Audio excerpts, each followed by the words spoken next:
Қайдасың? Үңгірдің аузын жабуым керек. Ip? Қазір барам, әке. Болсаңшы.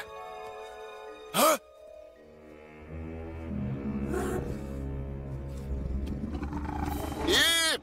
Түс төменге!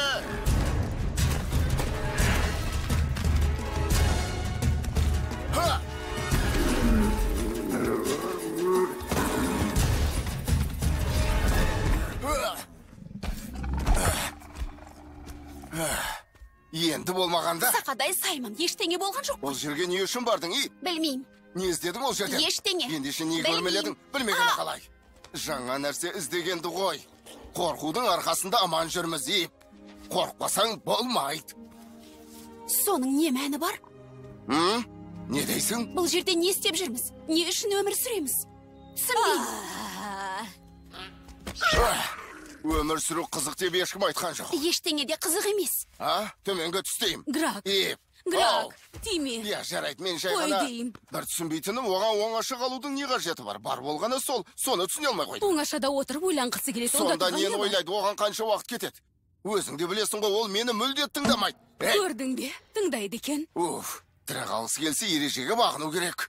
Одан да ертегі айтшы. Табылған ақыл, кім ертегі тыңдағысы келеді, а? Иә, ертегі айтшы. Қане? Оны маған бер, қызым, рахмет. Еп, сенің сүйікті ойыншығың.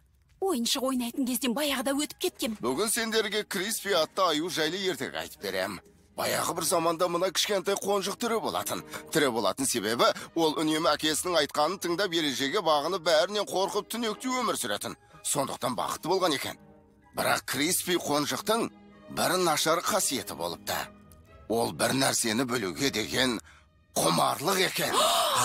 Иә. Күндердің бір күні ағаш бұтағында отырған ол бір нәрсені білуге құмарлығы ұстап ағаштың ұшар басына шыққысы келіп. Өрмелеп шыққан сол еді.